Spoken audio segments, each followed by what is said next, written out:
Hi hello നമസ്കാരം. ചെമ്പനീർ പൂ സീരിയലിൽ ഇനി വരാനിരിക്കുന്ന നല്ലൊരു അടിപൊളി ത്രില്ലിംഗ് ആയിട്ടുള്ള എപ്പിസോഡിൻ്റെ വിശേഷങ്ങളൊക്കെയാണ് പറയുന്നത്. അപ്പോൾ ശ്രീകാന്തിൻ്റെ കല്യാണം കഴിഞ്ഞതിന് ശേഷമുള്ള വിശേഷങ്ങളൊക്കെയാണ് പറയുന്നത്. അങ്ങനെ ശ്രീകാന്തിൻ്റെ വിവാഹം കഴിഞ്ഞ കാര്യങ്ങളൊന്നും അറിയാതെ അച്ചമ്മ രേവതിയെ വിളിക്കുന്നുണ്ട്. ഫോൺ എടുത്ത പാട് തന്നെ ഇത്രയും നാൾ രേവതി തന്നെ വിളിക്കാത്തതിലുള്ള പരിഭവം അച്ചമ്മ തുറന്നു പറയുന്നുണ്ട്. മോളെ രേവതി, അച്ചമ്മയെ നിങ്ങളെല്ലാവരും മറന്നു പോയല്ലേ, ഇപ്പോൾ ആരും ഒന്നും എന്നെ വിളിക്കാറ് പോലുമില്ല എന്നൊക്കെ പറഞ്ഞ് അച്ചമ്മ ഇങ്ങനെ പരിഭവിക്കുന്നത് കേട്ട്, എന്താ അച്ചമ്മ ഇത്, അങ്ങനെയൊന്നും പറയല്ലേ, ഞാൻ അച്ചമ്മയെ അങ്ങനെ മറക്കുമോ? അച്ചമ്മയെ ഞാൻ എൻ്റെ അമ്മയുടെ സ്ഥാനത്താണ് കണ്ടിട്ടുള്ളത്. വീട്ടിലെ ജോലി തിരക്കിനിടയിൽ ഞാൻ അച്ചമ്മയെ വിളിക്കാൻ മറന്നു പോകുന്നതാണ്, അല്ലാതെ വേറെ ഒന്നും കൊണ്ടുമല്ല. അച്ചമ്മ എന്നോട് ക്ഷമിക്കുകയൊന്നും പറഞ്ഞ് രേവതി അച്ചമ്മയോട് സോറിയൊക്കെ പറയുന്നുണ്ട്. അപ്പോൾ ഉടനെ അച്ചമ്മ പറയുന്നുണ്ട്, ഒന്നും പറയണ്ട, എനിക്കറിയില്ലേ മോളെ, എല്ലാത്തിനും ആ ചന്ദ്രയെ പറഞ്ഞാൽ മതി. അവളാണ് എല്ലാ ജോലിയും മോളുടെ തലയിൽ വെച്ച് തന്നിരിക്കുന്നത്. എന്തിനാ മോളെ അവൾ പറയുന്ന എല്ലാ ജോലിയും ചെയ്തു കൊടുക്കാൻ പോകുന്നത്? അവിടെ പുതിയ ഒരു മരുമകളും കൂടെ വന്നിട്ടുണ്ടല്ലോ, അവൾക്ക് പറ്റില്ലേ ജോലിയൊക്കെ ചെയ്യാൻ എന്ന് ചോദിക്കുമ്പോൾ രേവതിയാണെങ്കിൽ ഒന്നും നടുങ്ങുന്നുണ്ട് കേട്ടോ. അല്ല, അതെങ്ങനെ അച്ചമ്മക്ക് അറിയാമെന്ന് രേവതി ചോദിക്കുമ്പോൾ, നീ എന്താ മോൾ ഇങ്ങനെയൊക്കെ ചോദിക്കുന്നത്? സുധിയുടെ ഭാര്യ അവിടെയുള്ള കാര്യം എനിക്കറിഞ്ഞൂടായോ? അത് കേൾക്കുമ്പോഴാണ് രേവതിക്ക് സമാധാനമാകുന്നത്. ഓ, അതായിരുന്നോ എന്നുള്ള രീതിയിൽ രേവതി നെഞ്ചത്ത് കൈവെക്കുന്നുണ്ട് കേട്ടോ. തുടർന്ന് അച്ചമ്മ ചോദിക്കുന്നുണ്ട്, അല്ല രേവതി, ഈ സച്ചിക്ക് എന്ത് പറ്റി? 2 ദിവസം കൂടുമ്പോൾ എന്നെ വിളിച്ച് വിശേഷങ്ങളൊക്കെ ചോദിക്കാറുള്ളതാണ് അവൻ.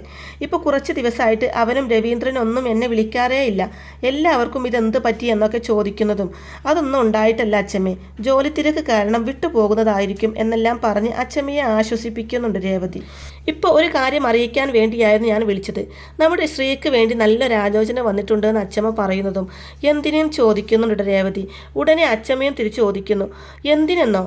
അവൻ്റെ കല്യാണം നടത്തണ്ടേ, നല്ല കുടുംബക്കാരാണെന്നൊക്കെ പറഞ്ഞ് അച്ചമ്മ അതിനെക്കുറിച്ച് സംസാരിക്കുമ്പോൾ രേവതിയാണെങ്കിൽ ആകെ വല്ലാതാവുന്നുണ്ട്. ആ പെണ്ണിൻ്റെ അച്ഛനെയും അമ്മയെയും കൂട്ടി ഞാൻ ഈ ആഴ്ച വീട്ടിലേക്ക് വരാമെന്നാണ് വിചാരിക്കുന്നതെന്നൊക്കെ അച്ചമ്മ പറയുന്നത് കേൾക്കുമ്പോൾ, അച്ചമ്മ എനിക്കെന്തോ ആ ആലോചന ശരിയാവില്ലെന്ന് തോന്നുന്നു, കുറച്ച് നാളും കൂടെ കഴിയട്ടെ എന്നൊക്കെ രേവതി പറയുന്നുണ്ടെങ്കിലും രേവതി ഇതെങ്ങനെ വിട്ടുകളയാൻ പറ്റില്ല, നല്ലൊരാലോചനയാണിതെന്ന് അച്ചമ്മ കടുപ്പിടുത്തം പിടിക്കുന്നുണ്ട് കേട്ടോ. പക്ഷേ രേവതി വീണ്ടും പറയുന്നുണ്ട്, അച്ഛമ്മേ തൽക്കാലം ഞാൻ പറയുന്നതൊന്ന് കേൾക്ക്, ഇപ്പം ആരെയും കൂട്ടി ഇങ്ങോട്ട് വരണ്ട എന്നിങ്ങനെ വീണ്ടും വീണ്ടും പറയുന്നത് കേട്ട് അച്ഛമ്മ ഒടുവിൽ ചോദിച്ചു പോവുകയാണ്, നീ എന്താ മോളെ ഇങ്ങനെയൊക്കെ പറയുന്നത്? നല്ലൊരു കാര്യത്തിന് നീ ഒരിക്കലും തടസ്സം നിൽക്കാറില്ലല്ലോ, അപ്പോൾ ഇതിന് എന്തോ ഒരു കാരണമുണ്ട്, സത്യം പറ, അവിടെ എന്താ സംഭവിച്ചത് എന്ന് അച്ഛമ്മ തുറന്ന് ചോദിക്കുന്നുണ്ട്. രേവതിക്കാണെങ്കിൽ എന്ത് മറുപടി കൊടുക്കണമെന്നറിയില്ല. ഒന്നുമില്ല എന്നൊക്കെ പറഞ്ഞു നിൽക്കുന്നുണ്ടെങ്കിലും അച്ചമ്മ വീണ്ടും പറയുന്നുണ്ട്, ഒന്നും മറച്ചു വെക്കാമെന്ന് നീ കരുതണ്ട, എന്താണ് കാര്യമെന്ന് എന്നോട് പറ എന്ന് പറഞ്ഞ് അച്ചമ്മ നിർബന്ധിക്കുമ്പോൾ ഒടുവിൽ മനസ്സില്ലാ മനസ്സോടെ ശ്രീകാന്തിൻ്റെ വിവാഹം കഴിഞ്ഞു എന്നും അതിനെ തുടർന്നുണ്ടായ പ്രശ്നങ്ങളും ഒടുവിൽ രവീന്ദ്രൻ്റെ ഹാർട്ട് ഓപ്പറേഷൻ കഴിഞ്ഞ കാര്യങ്ങളെല്ലാം അച്ചമ്മയുടെ അടുത്ത് തുറന്ന് പറയുന്നുണ്ട് രേവതി. എല്ലാം കേൾക്കുന്നതും അച്ചമ്മ ആണെങ്കിൽ ഒന്ന് നടുങ്ങുന്നുണ്ട്. ഇത്രയും സംഭവങ്ങൾ അവിടെ നടന്നിട്ടും എന്നെ ആരും ഒന്നും അറിയിച്ചില്ലല്ലോ എന്ന് പറഞ്ഞ് വിഷമിക്കുകയും ചെയ്യുന്നുണ്ട് അച്ചമ്മ. നീ പോലും എന്നോടൊരു വാക്ക് പോലും പറഞ്ഞില്ലല്ലോ മോളെ എന്നൊക്കെ രേവതിയോടായിട്ട് അച്ചമ്മ പറയുമ്പോൾ, സോറി അച്ചമ്മേ, അച്ചമ്മയോട് പറയണ്ടെന്ന് അച്ഛൻ പറഞ്ഞത് കൊണ്ടാണ് ഞാൻ പറയാതിരുന്നത് എന്ന് പറയുന്നുണ്ട് രേവതി. അവൻ അങ്ങനെയൊക്കെ പറഞ്ഞു എന്ന് കരുതി എൻ്റെ മോൻ്റെ കാര്യങ്ങൾ എനിക്കറിയണ്ടേ എന്നും പറഞ്ഞ് രേവതിയെയും കുറ്റപ്പെടുത്തിക്കൊണ്ട് അച്ചമ്മ വിഷമത്തോടെ ഫോൺ കട്ട് ചെയ്യാൻ കേട്ടോ. രേവതിക്കാണെങ്കിലും അച്ചമ്മയോട് എല്ലാം മറച്ചു വെച്ചതിലുള്ള സങ്കടം വേണ്ടുവോളമുണ്ട്. ശേഷം മനസ്സിൽ ചിന്തിക്കുന്നുണ്ട്, സച്ചിയേട്ടൻ ഇന്നും കൂടെ കാര്യങ്ങളൊന്നും അച്ചമ്മയെ അറിയിക്കരുതെന്ന് എന്നോട് പറഞ്ഞിട്ടുള്ളതാ. ഞാനാണെങ്കിൽ അത് ഓർക്കാതെ എല്ലാം പറയുകയും ചെയ്തു. ഇനിയിപ്പോൾ എന്തൊക്കെയാ സംഭവിക്കുക എൻ്റെ ഈശ്വര എന്നൊക്കെ പറഞ്ഞ് ടെൻഷനോടെ തന്നെ നിൽക്കുന്നുണ്ട് രേവതി. എന്തായാലും വിവരങ്ങളെല്ലാം അറിയുന്ന അച്ചമ്മയാണെങ്കിൽ പിറ്റേന്ന് രാവിലെ തന്നെ വീട്ടിലെത്തുന്നുണ്ട്. വളരെ ദേഷ്യത്തോടെയായിരിക്കും അച്ചമ്മ കയറി വരുന്നത്.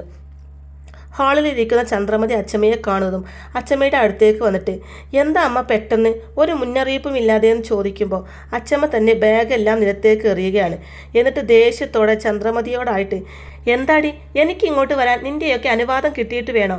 എൻ്റെ മോൻ രവീന്ദ്രനെ നിനക്ക് കല്യാണം കഴിപ്പിച്ചു തന്നെന്ന് കരുതി അവൻ്റെ മേലുള്ള എൻ്റെ എല്ലാ അവകാശങ്ങളും തീർന്നെന്നാണോ നീ കരുതിയത്? ഇവിടെ ഇത്രയും സംഭവങ്ങൾ ഉണ്ടായിട്ടും രവീന്ദ്രന് വലിയൊരു ഓപ്പറേഷൻ കഴിഞ്ഞിട്ടും ഞാൻ അതൊന്നും അറിഞ്ഞില്ല.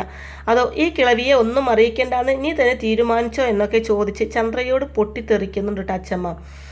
അത് പിന്നെ അമ്മേ രവിയേട്ടൻ പറയണ്ടെന്ന് പറഞ്ഞത് കൊണ്ടാണെന്നൊക്കെ ചന്ദ്രമതി പറയുമ്പോൾ, പിന്നെ ഭർത്താവ് പറയുന്നത് അതുപോലെ അനുസരിക്കുന്ന പെണ്ണാണല്ലോ നീ. അവനൊരു സ്വസ്ഥതയും കൊടുക്കാതെ ഒടുവിൽ അവന് നെഞ്ചുവേദന വന്നപ്പോൾ നിനക്ക് സന്തോഷമായില്ലേ? നിന്നെയൊക്കെ തേടി പിടിച്ച് അവന് കെട്ടിച്ചു കൊടുത്ത എന്നെ പറഞ്ഞാൽ മതിയല്ലോ എന്നും പറഞ്ഞ് വീണ്ടും ചന്ദ്രമതിയെ കണക്കിന് കുറ്റപ്പെടുത്തുന്നുണ്ട് കേട്ടോ അച്ഛമ്മ. ആ സമയം അവിടേക്ക് വരുന്ന ശ്രീകാന്ത്, അച്ഛമ്മ ഇതിപ്പോൾ വന്നു, വാ അച്ഛമ്മ എന്നൊക്കെ പറഞ്ഞുകൊണ്ട് അച്ഛമ്മയുടെ അടുത്തേക്ക് വരാനൊരുങ്ങുമ്പോൾ, നീ പോടാ അവിടുന്ന്, ഇപ്പോഴാണ് നിനക്ക് അച്ഛമ്മയെ ഓർമ്മ വന്നതെന്ന് ചോദിക്കുമ്പോൾ ശ്രീക്കാണെങ്കിൽ കാര്യം മനസ്സിലാവാതെ, എന്താ അച്ഛമ്മ ഇതെന്ന് ചോദിക്കുമ്പോൾ, എന്താണെന്ന് നിനക്കറിയില്ല അല്ലേ? എൻ്റെ മോനെ നീ എല്ലാവരുടെ മുമ്പിൽ വെച്ച് അപമാനിച്ചില്ലടാ. പെണ്ണിനെയും കൊണ്ട് ഒളിച്ചോടുന്നത് വലിയ കാര്യമാണെന്നൊക്കെയാണോ നീ വിചാരിച്ചു വെച്ചിരിക്കുന്നത്? മക്കളെ വളർത്തുന്നവർക്ക് എന്താ അവരുടെ കല്യാണം നടത്തി കൊടുക്കാനും അറിയില്ലേ? മക്കളെയൊക്കെ പഠിപ്പിച്ച് ഒരു നിലയിലെത്തിക്കാൻ അച്ഛൻ വേണം. പക്ഷേ കല്യാണക്കാരൻ വന്നപ്പോൾ നീ അച്ഛനെ മറന്നു അല്ലേടാ എന്നൊക്കെ ചോദിച്ചുകൊണ്ട് ശ്രീകാന്തിൻ്റെ നേരെ ദേഷ്യപ്പെടുന്നുണ്ട് അച്ഛമ്മ. പിന്നീട് അച്ഛമ്മയെ കണ്ട് രേവതിയും ശ്രുതിയും ഒക്കെ വിശേഷങ്ങളൊക്കെ ചോദിക്കുന്നുണ്ടെങ്കിലും അച്ഛമ്മ അവരോടെല്ലാവരോടും ദേഷ്യത്തിൽ തന്നെ മുഖം വീർപ്പിച്ചിരിക്കുകയായിരിക്കും. അധികം വൈകാതെ തന്നെ രവീന്ദ്രനും നടത്തം കഴിഞ്ഞ് തിരിച്ചെത്തുന്നുണ്ട്. രവീന്ദ്രനെ കാണുന്നതും കരച്ചിലോടെ ഓടിച്ചെന്ന് കെട്ടിപ്പിടിക്കുകയാണ് അച്ഛമ്മ. എന്ത് പറ്റി മോനെ നിനക്ക് നെഞ്ചിന് ഓപ്പറേഷൻ കഴിഞ്ഞു എന്ന് കേട്ടപ്പോൾ എനിക്കെൻ്റെ ജീവൻ പോകുന്ന പോലെ തോന്നിയടാ എന്നൊക്കെ പറഞ്ഞ് അച്ഛമ്മ അങ്ങനെ പൊട്ടിക്കരയുമ്പോൾ, അതൊക്കെ കഴിഞ്ഞു പോയില്ലേ അമ്മേ, എനിക്കിപ്പോൾ ഒരു കുഴപ്പവുമില്ല, വെറുതെ അമ്മ ഇങ്ങനെ കരയാതെ എന്ന് പറഞ്ഞുകൊണ്ട് അമ്മയെ ആശ്വസിപ്പിക്കുന്നുണ്ട് രവീന്ദ്രൻ. എന്നാൽ വീണ്ടും വീണ്ടും ഓരോ പരിഭവങ്ങൾ പറഞ്ഞ് കരയുക തന്നെയായിരിക്കും അച്ഛമ്മ. അങ്ങനെ എല്ലാവരും കൂടെ അച്ഛമ്മയെ ഒരു വിധത്തിൽ ആശ്വസിപ്പിക്കുന്നുണ്ട്. അച്ഛമ്മക്ക് രേവതി വെള്ളമൊക്കെ കൊണ്ടുവന്ന് കൊടുക്കുമ്പോൾ, അത് രവിക്ക് കൊടുക്ക്, അവൻ നടന്നു വന്നതല്ലേ എന്നും പറഞ്ഞ് രേവതിക്ക് നേരെ അച്ഛമ്മ ദേഷ്യപ്പെടുന്നുണ്ട്. ജോഗിങ് കഴിഞ്ഞ് വന്ന ഉടനെ വെള്ളം കുടിക്കാൻ പാടില്ല അച്ഛമ്മയെന്ന് പറഞ്ഞു കൊടുക്കുന്നുണ്ട് കേട്ടോ ശ്രുതിയും. വീണ്ടും അച്ഛമ്മ ഓരോന്ന് പറയുന്നുണ്ട്. എൻ്റെ രവി, എന്നാലും നിനക്കിങ്ങനെ ഒരു അവസ്ഥ വന്നല്ലോ, ഇത്രയും പേര് ചുറ്റിനുമുണ്ടായിട്ടും എന്ത് പ്രയോജനം? ഭാര്യ എന്നും പറഞ്ഞ് ഒരുത്തി ഇവിടെയുണ്ടല്ലോ, വെറും കളിമണ്ണാണ്, ഒരു ഗുണവുമില്ല. എടി ചന്ദ്രേ, ഇവൻ നിന്റെ ഭർത്താവായിട്ടും ഇവനെ ശരിക്കൊന്നും നോക്കുന്നു പോലും ഇല്ലല്ലോടി എന്ന് പറഞ്ഞ് വീണ്ടും ചന്ദ്രയെ കുറ്റപ്പെടുത്തുന്നുണ്ട് അച്ഛമ്മ. അപ്പോൾ ശ്രുതി പറയുന്നുണ്ട്, അച്ഛമ്മ വെറുതെ ഇങ്ങനെ വിഷമിക്കേണ്ട, വയസ്സായാൽ ഇതൊക്കെ സംഭവിക്കും, ഇതൊക്കെ സാധാരണയാണ്. അച്ഛമ്മ ശ്രുതിക്ക് നേരെയും ചൂടായിക്കൊണ്ട് പറയുന്നുണ്ട്. ആർക്കടി വയസ്സായത്? ഇനിയിപ്പോൾ വയസ്സായാൽ തന്നെ ഇങ്ങനെയൊക്കെയുള്ള അസുഖങ്ങളൊക്കെ ഉണ്ടാവുമെന്ന് ആരാ നിന്നോട് പറഞ്ഞത്? നീ എന്നെ ഒന്ന് നോക്ക്, എനിക്ക് ഇമ്മാതിരി എന്തെങ്കിലും അസുഖമുണ്ടോ എന്നൊക്കെ അച്ഛമ്മ പറയുമ്പോൾ ചന്ദ്ര അവിടെ നിന്ന് പിറുപിറുക്കുന്നുണ്ട്. വൈകാതെ എന്തെങ്കിലുമൊക്കെ സംഭവിക്കും, അധികം അഹങ്കരിക്കേണ്ടെന്നും പറഞ്ഞ് പിറുപിറുക്കുന്നുണ്ട്. അച്ഛമ്മയാണെങ്കിൽ അത് കേൾക്കുന്നുണ്ട് കേട്ടോ. നിനക്ക് ഞാൻ വെച്ചിട്ടുണ്ട് എന്ന് പറയുന്നുണ്ട് അച്ഛമ്മ. അപ്പോൾ ഇങ്ങനെ എല്ലാവരും സംസാരിച്ച് കൊണ്ടു നിൽക്കുന്ന സമയത്തായിരിക്കും കേട്ടോ വർഷ അങ്ങോട്ടേക്ക് വന്നിട്ട്, ശ്രീ കണ്ടീഷണർ കണ്ടോ എന്ന് ചോദിക്കുന്നത്. ദേ മിണ്ടാതിരിക്കെ, അച്ഛമ്മ ഇവിടെ വന്നിട്ടുണ്ടെന്ന് പറഞ്ഞ് വർഷയ്ക്ക് അച്ഛമ്മയെ കാണിച്ചു കൊടുക്കുന്നുണ്ട് ശ്രീകാന്ത്. അച്ഛമ്മയാണെങ്കിൽ വർഷയുടെ രൂപവും വേഷവും ഒക്കെ കണ്ട് അവളെ തന്നെ ദേഷ്യത്തോടെ ഇങ്ങനെ അടിമുടി നോക്കിയായിരിക്കും.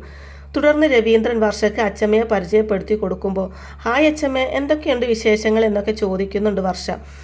അച്ഛമ്മയാണെങ്കിൽ വർഷയെ അടിമുടി നോക്കിക്കൊണ്ട്, ഇവളാണോ നിന്റെ കൂടെ ഓടി വന്ന പെണ്ണ്? എടി, നിന്റെ അച്ഛനും അമ്മയും നിന്നെ ഇങ്ങനെയൊക്കെയാണോ വളർത്തിയിരിക്കുന്നത്? ഇങ്ങനെ ഓടിപ്പോയി കല്യാണം കഴിക്കാനാണോ നീ പഠിച്ചു വെച്ചിരിക്കുന്നത് എന്നൊക്കെ ചോദിക്കുമ്പോൾ, അത് പിന്നെ അച്ഛമ്മ, ഞങ്ങൾ രണ്ടുപേരും വീട്ടിൽ ഞങ്ങളുടെ കാര്യം പറഞ്ഞതാ, ആരും സമ്മതിച്ചില്ല. അപ്പോൾ പിന്നെ ഞങ്ങൾ എന്താ ചെയ്യേണ്ടതെന്ന് തിരിച്ച് പറയുന്നുണ്ട് കേട്ടോ വർഷയും. നിങ്ങൾ ഒളിച്ചോടിയത് കാരണം എൻ്റെ മോനാണ് കഷ്ടത്തിലായത്. മക്കളായാൽ അച്ഛൻ്റെയും അമ്മയുടെയും സന്തോഷമാണ് ആദ്യം നോക്കേണ്ടത്. ഇങ്ങനെയൊക്കെ അച്ഛമ്മയും തിരിച്ചു പറയുമ്പോൾ, അങ്ങനെയാണെങ്കിൽ പേരൻസും മക്കൾ പറയുന്നത് അനുസരിക്കേണ്ടേ? അങ്ങനെ ഓരോന്നും പറഞ്ഞ് അച്ഛമ്മക്കെതിരെ വർഷ സംസാരിക്കുമ്പോൾ വർഷയുടെ സംസാരങ്ങളും കാര്യങ്ങളൊന്നും അച്ഛമ്മയ്ക്ക് ഒട്ടും പിടിക്കുന്നില്ല. ശ്രീകാന്ത് അത് മനസ്സിലാക്കി വർഷയോട് മിണ്ടാതിരിക്കാൻ പറയുന്നുണ്ട്. ചന്ദ്രമതിയാണെങ്കിലും അച്ഛമ്മയുടെ ആ കൂർപ്പിച്ചുള്ള നോട്ടം കണ്ട് വർഷയോടായിട്ട് പറയുന്നുണ്ട്, അമ്മ നാട്ടിൽ നിന്ന് വന്നതല്ലേ ഉള്ളൂ മോളെ, സമാധാനമായിട്ട് സംസാരിക്കാം, മോള് പോയി ഫ്രഷ് ആയിട്ട് വാ എന്നും പറഞ്ഞ് വർഷയെ പറഞ്ഞയക്കുമ്പോൾ, ശരി അച്ഛമ്മേ, ഞാൻ ഫ്രഷ് ആയിട്ട് വരാം, എന്നിട്ട് നമുക്ക് സംസാരിക്കാം എന്നും പറഞ്ഞുകൊണ്ട് വർഷയും അവിടെ ഒന്ന് പോവാണ്. വർഷ പോയതും അച്ഛമ്മ ചന്ദ്രമതിയോടായിട്ട്, നിനക്ക് പറ്റിയ മരുമകൾ തന്നെയാണ് കിട്ടിയിരിക്കുന്നതെന്ന് പറയുന്നുണ്ട്. അങ്ങനെ പുറത്തു പോയ സച്ചിയും തിരിച്ചെത്തുന്നുണ്ട് കേട്ടോ. അച്ഛമ്മയെ കാണുമ്പോൾ തന്നെ സച്ചി, അച്ഛമ്മയെ എത്ര നാളായി കണ്ടിട്ട്, ഞാൻ അച്ഛമ്മയെ ഒന്ന് എടുത്തോട്ടെ എന്നൊക്കെ പറഞ്ഞു വരുമ്പോഴത്തേക്കും സച്ചിയുടെ മുഖത്തേക്ക് ഒരൊറ്റ അടി അടിക്കുന്നുണ്ട് കേട്ടോ അച്ഛമ്മ. എല്ലാവരും അത് കണ്ട് നടുങ്ങുന്നുണ്ട്. സച്ചിയാണെങ്കിലും ഞെട്ടലോടെ അച്ഛമ്മയെന്ന് വിളിക്കുന്നതും, എന്താ അച്ഛമ്മേ കൊച്ചമ്മേ, ഇവിടെ നടന്ന എന്തെങ്കിലും കാര്യം നീ എന്നെ അറിയിച്ചോടാ, നിന്റെ അമ്മയ്ക്ക് പോലും എന്നോടൊന്നും പറയാൻ തോന്നിയില്ല, കാരണം ഞാൻ എൻ്റെ മകനെ പ്രസവിച്ച് അവൾക്കങ്ങ് ദാനം കൊടുത്തിരിക്കല്ലേ. ഇത്രയും വലിയൊരു ഓപ്പറേഷൻ നടന്നിട്ട് നീ പോലും അതെന്നോട് പറഞ്ഞില്ലല്ലോ രവീന്ദ്ര. സച്ചിയോടായിട്ടും പറയുന്നുണ്ട്. നീ എൻ്റെ പിന്നാലെ അച്ചമ്മയെന്ന് വിളിച്ച് എപ്പോഴും നടക്കുന്നവനല്ലേ. നീയും എന്നോട് ഒന്നും പറഞ്ഞില്ല. രേവതിക്കെങ്കിലും എന്നോടത് പറയാൻ തോന്നിയല്ലോ എന്ന് അച്ചമ്മ അങ്ങനെ പറയുന്നത് കേട്ട് എല്ലാവരും രേവതിയെ തന്നെ തറപ്പിച്ച് നോക്കുകയാണ്. അത് കാണുമ്പോൾ അച്ചമ്മ സച്ചിയോട് പറയുന്നുണ്ട്, നീ എന്തിനാണ് അവളെ ഇങ്ങനെ നോക്കുന്നത്? അവൾ എന്നോട് എല്ലാ കാര്യവും പറഞ്ഞിട്ടായിരിക്കും അല്ലേ. അവൾ എന്തിനാ എന്നോട് മറക്കുന്നത്? കുറച്ച് വൈകിയാണെങ്കിലും എൻ്റെ മോള് കാര്യങ്ങളെല്ലാം എന്നെ അറിയിച്ചല്ലോ എന്നെല്ലാം പറഞ്ഞ് രേവതിയെ അച്ചമ്മ സപ്പോർട്ട് ചെയ്ത് സംസാരിക്കുമ്പോൾ സച്ചിയെ അതേ സമയം തന്നെ കുറ്റപ്പെടുത്തുന്നുമുണ്ട് കേട്ടോ. നീ ഇക്കാര്യം എന്നോട് മറച്ചു വെക്കുന്നത് ഞാൻ ഒരിക്കലും കരുതിയില്ല. ഒന്നുമില്ലെങ്കിലും നിന്നെ വളർത്തിയത് ഞാനല്ലേ. അച്ചമ്മയെന്നും വിളിച്ചുകൊണ്ട് ഇങ്ങോട്ട് വാ, എനിക്കിനി നിന്നെ കാണണ്ട, സംസാരിക്കേണ്ട എന്നൊക്കെ പറഞ്ഞ് അച്ചമ്മ അങ്ങനെ കപട ദേഷ്യം കാണിക്കുമ്പോൾ സച്ചിയോട് അവിടുന്ന് പോവാൻ ആംഗ്യം കാണിക്കുന്നുണ്ട് രവീന്ദ്രനും. എന്തായാലും സച്ചി അങ്ങനെ വിഷമത്തോടെ റൂമിലോട്ട് പോകുന്നത് കാണുമ്പോൾ രേവതിക്കും സങ്കടമാവുന്നുണ്ട് കേട്ടോ. സച്ചിയെ ആശ്വസിപ്പിക്കാനെന്നോണം രേവതി സച്ചിയുടെ പുറകെ പോകുമ്പോൾ രേവതി തൻ്റെ പുറകെ വരുന്നത് സച്ചി കാണുന്നുണ്ടെങ്കിലും കാര്യങ്ങളെല്ലാം അച്ചമ്മയെ അറിയിച്ചതിൽ സച്ചിക്ക് രേവതിയോട് ദേഷ്യമായിരിക്കും. രേവതി ചെന്നിട്ട് ഭക്ഷണം എടുത്തു വെക്കട്ടെ എന്നൊക്കെ സച്ചിയോട് ചോദിക്കുമ്പോൾ സച്ചിയാണെങ്കിൽ ഒന്നും മിണ്ടുന്നില്ല. എന്താ ഒന്നും മിണ്ടാത്തതെന്ന് ചോദിക്കുമ്പോൾ നിന്നോട് ഇക്കാര്യം അച്ചമ്മയെ അറിയിക്കരുതെന്ന് ഞാൻ പലതവണ പറഞ്ഞതല്ലേ. അപ്പോഴേക്കും വിളിച്ച് എല്ലാ കാര്യങ്ങളും വിശദമായി പറഞ്ഞു കൊടുത്തു അല്ലേ. നിന്നെയൊക്കെ എന്താ ചെയ്യേണ്ടതെന്നറിയോ എന്നും പറഞ്ഞുകൊണ്ട് ഒരു തോർത്തെടുത്ത് രേവതിയുടെ വായ മൂടിക്കെട്ടി. പിന്നീട് രേവതിയുടെ 2 കൈയും പിടിച്ചുകൊണ്ട്, ഇനി എപ്പോഴും നീ ഇങ്ങനെ തന്നെ നിന്നാൽ മതി, നിന്റെ വായിൽ നിന്നും വേണ്ടാത്ത ഒരു വാക്ക് പോലും വീണു പോവരുത് എന്നൊക്കെ പറയുമ്പോൾ സച്ചിയുടെ ആ കൈ തട്ടി മാറ്റിക്കൊണ്ട് രേവതി ധൈര്യത്തോടെ തന്നെ വായിലെ ആ കെട്ടും അഴിച്ചു മാറ്റുന്നുണ്ട്. എന്നിട്ട് സച്ചിയോടായിട്ട്, സച്ചിയേട്ടൻ എന്തു പണിയായി കാണിക്കുന്നത്? എൻ്റെ വായ മൂടിക്കെട്ടാൻ മാത്രം ഞാനിപ്പോൾ ഇവിടെ എന്താ പറഞ്ഞത്? ഉടനെ സച്ചി പറയുന്നുണ്ട്, അച്ഛൻ പറഞ്ഞതല്ലായിരുന്നോ അച്ചമ്മയെ ഒന്നും അറിയിക്കേണ്ടാന്ന്? നീയാണെങ്കിൽ അതൊന്നും കേൾക്കാതെ എല്ലാം അച്ചമ്മയെ വിളിച്ച് അറിയിച്ചിരിക്കുന്നു. ഇപ്പോൾ കണ്ടില്ലേ, അച്ചമ്മ ഇപ്പോൾ വളരെ ദേഷ്യത്തിലാണ് എന്നോട് പോലും പെരുമാറിയത്. ഇതുവരെ എന്നെ ഒന്ന് അടിച്ചിട്ട് പോലും ഇല്ലാത്ത അച്ചമ്മ എന്നെ ഇന്നടിച്ചു. എനിക്ക് എന്തുമാത്രം വേദനയുണ്ടാക്കി എന്നറിയോ രേവതി എന്നൊക്കെ സച്ചി പറയുന്നതും രേവതി പറയുന്നുണ്ട്, ഓ ഒരടി കിട്ടിയാൽ അത്രക്കങ്ങ് വേദനിക്കുമല്ലേ. അടി കിട്ടിയാൽ വേദനിക്കോ ഇല്ലയോ എന്ന് ഞാൻ ഇപ്പോൾ കാണിച്ചു തരാം എന്നും പറഞ്ഞുകൊണ്ട് സച്ചി രേവതിയെ അടിക്കാനായിട്ട് ഒരുങ്ങുമ്പോൾ അയ്യോ അച്ചമ്മയെന്നും പറഞ്ഞുകൊണ്ട് റൂമിന് പുറത്തേക്ക് ഓടാനൊരുങ്ങുന്ന രേവതിയെ അവിടെ പിടിച്ചു നിർത്തുന്നുണ്ട് സച്ചി. അവിടെ നിൽക്ക്. എന്നിട്ട് സച്ചി ചോദിക്കുന്നുണ്ട്, നീ എന്തിനാ അച്ചമ്മയോട് ശ്രീകാന്തിൻ്റെ കല്യാണം കഴിഞ്ഞ കാര്യം പറഞ്ഞത്? ആ സമയം രേവതി എല്ലാ കാര്യങ്ങളും പറയുന്നുണ്ട്. അത് പിന്നെ അച്ചമ്മ ശ്രീക്ക് വേണ്ടി ഒരു പെണ്ണിനെ കണ്ടുവച്ചിട്ടുണ്ട് എന്നും ആ പെണ്ണിൻ്റെ വീട്ടുകാരെയും കൂട്ടി ഇങ്ങോട്ട് വരാൻ പോവുകയാണ് എന്നും എന്നോട് പറഞ്ഞു. അങ്ങനെ വന്നിരുന്നെങ്കിൽ അവരുടെയൊക്കെ മുമ്പിൽ അച്ചമ്മയല്ലേ അപമാനിക്കപ്പെട്ട് നിൽക്കേണ്ടി വരിക. അതുകൊണ്ടാണ് ഞാനത് തുറന്ന് പറഞ്ഞത്. സച്ചിയാണെങ്കിൽ അപ്പോഴും പറയുന്നുണ്ട്, അത് പിന്നെ നിനക്ക് എല്ലാത്തിനും ഒരു മറുപടി ഉണ്ടാകുമല്ലോ. അപ്പോൾ രേവതി ചോദിക്കുന്നുണ്ട്, എന്താ ഞാൻ ചെയ്തത് ന്യായമല്ല എന്നാണോ സച്ചിയേട്ടൻ പറഞ്ഞു വരുന്നതെന്ന് ചോദിക്കുമ്പോൾ സച്ചി പറയും, ചെയ്തതൊക്കെ ശരിയായിരിക്കും, പക്ഷേ അച്ചമ്മ ഇപ്പോൾ എന്നോട് ശരിക്കും ദേഷ്യത്തിലാണ്. രേവതി അത് കേൾക്കുമ്പോൾ പറയുന്നുണ്ട്, എങ്ങനെ ദേഷ്യപ്പെടാതിരിക്കും? ശരിക്കും സംഭവിച്ചതെല്ലാം സച്ചിയേട്ടൻ നേരത്തെ തന്നെ അച്ചമ്മയെ അറിയിക്കണമായിരുന്നു. അച്ചമ്മയെന്ന് വിളിച്ചുകൊണ്ട് പിറകെ നടക്കുന്നതല്ലേ. എന്നിട്ടും അച്ചമ്മയ്ക്ക് കൊടുക്കേണ്ട മര്യാദ കൊടുത്തില്ലല്ലോ. പ്രശ്നം നടന്നിട്ട് ഇത്രയും നാൾ കഴിഞ്ഞില്ലേ. ഇതിനിടയ്ക്ക് എപ്പോഴെങ്കിലും അച്ചമ്മയെ വിളിച്ച് കാര്യം അറിയിച്ചാൽ മതിയായിരുന്നല്ലോ സച്ചിയേട്ടാ എന്നൊക്കെ രേവതി പറയുമ്പോൾ അച്ഛനെ അറിയിക്കേണ്ടെന്ന് പറഞ്ഞ ഒരു കാര്യം ഞാൻ എങ്ങനെയാ രേവതി അറിയിക്കുന്നത് എന്ന് തിരിച്ചു പറയുന്നുണ്ട് കേട്ടോ സച്ചി. എന്ന് വെച്ച് എത്ര നാളിത് മറച്ചു വെക്കാനാ കരുതിയിരിക്കുന്നത്? അച്ചമ്മ എൻ്റെ ജീവന എന്നാണല്ലോ സച്ചിയേട്ടൻ എപ്പോഴും പറയാറുള്ളത്. നമ്മുടെ അടുത്ത് സ്നേഹം കാണിക്കുന്നവരോട് നമ്മൾ ഒരിക്കലും കള്ളം പറയരുത് സച്ചിയേട്ടാ. എനിക്കൊരിക്കലും കള്ളം പറയാൻ പറ്റില്ല. അതുകൊണ്ടാണ് ഞാൻ എല്ലാ സത്യവും പറഞ്ഞതെന്ന് പറഞ്ഞ് തൻ്റെ ഭാഗം ന്യായീകരിക്കുന്നുണ്ട് രേവതി. എന്തായാലും അച്ചമ്മ തന്നോട് ഇത്രയും ദേഷ്യപ്പെട്ടത് കൊണ്ട് തന്നെ അച്ചമ്മയോടുള്ള ആ പിണക്കത്തിൽ തന്നെ റൂമിലിരിക്കുകയാണ് സച്ചി. രേവതിയാണെങ്കിൽ റൂമിന് പുറത്തേക്ക് വരുന്ന സമയത്ത് എല്ലാവരും കൂടെ അവിടെ ഇരുന്ന് സംസാരിക്കുകയായിരിക്കും. കുളി കഴിഞ്ഞ് വന്ന വർഷയെ അടുത്തിരുത്തിക്കൊണ്ട് വർഷയോട് വിശേഷങ്ങളൊക്കെ ചോദിച്ചറിയുന്നുണ്ട് അച്ചമ്മ. അങ്ങനെ എല്ലാ കാര്യങ്ങളും സംസാരിച്ച് വർഷക്കായിട്ട് താൻ കൊണ്ടുവന്ന ഗിഫ്റ്റ് എല്ലാം കൊടുത്ത് ശ്രീയോടുള്ള പിണക്കമെല്ലാം മാറ്റുന്നുണ്ട്. അച്ചമ്മ അവരെ 2 പേരെയും മനസ്സ് നിറഞ്ഞ് അനുഗ്രഹിക്കുകയും ചെയ്യുന്നുണ്ട്. പിന്നീട് അന്ന് താൻ കൊണ്ടുവന്ന പലഹാരങ്ങളൊക്കെ എല്ലാവർക്കുമായിട്ട് എടുത്തു കൊടുക്കുമ്പോൾ രേവതിയോടായിട്ട് സച്ചിയെ വിളിച്ചു കൊണ്ടുവരാൻ പറയുന്നുണ്ട് അച്ചമ്മ. രേവതി സച്ചിയെ വിളിക്കാനായിട്ട് വരുമ്പോൾ സച്ചിയാണെങ്കിൽ യാതൊരു കൂസലുമില്ലാതെ പാട്ടും പാടിക്കൊണ്ടിരിക്കുകയായിരിക്കും. അച്ചമ്മ വിളിക്കുന്നുണ്ടെന്ന കാര്യം അറിയിക്കുമ്പോൾ ഞാൻ വരില്ലെന്ന് പറഞ്ഞതല്ലേ എന്നും പറഞ്ഞുകൊണ്ട് വീണ്ടും പിണക്കം ഭാവിച്ച് അവിടെ തന്നെ ഇരിക്കുകയാണ് സച്ചി. ആ സമയം തന്നെ സച്ചിക്ക് ഇഷ്ടപ്പെട്ട നല്ലൊരു പലഹാരത്തിൻ്റെ മണം റൂമിലേക്ക് അടിച്ചു വരുന്നുണ്ട്. സച്ചി ആ മണം ആസ്വദിച്ചുകൊണ്ട് റൂമിൽ നിന്ന് എത്തി നോക്കുന്ന സമയത്ത് അച്ചമ്മ അതെല്ലാവർക്കും വിതരണം ചെയ്യുന്നതാണ് കാണുന്നത്. ഇനിയും റൂമിൽ തിന്നാൽ ശരിയാവില്ലെന്ന് മനസ്സിലാക്കി സച്ചി പിണക്കമെല്ലാം മറന്ന് അച്ചമ്മയെന്നും വിളിച്ചുകൊണ്ട് അച്ചമ്മയുടെ അരികിലേക്ക് ഓടി ചെല്ലുകയാണ്. വേഗം തന്നെ അച്ചമ്മയുടെ കയ്യിലെ പാത്രം പിടിച്ചു വാങ്ങിക്കൊണ്ട് ആ പലഹാരമെല്ലാം മൊത്തം വായിലാക്കുന്നുണ്ട്.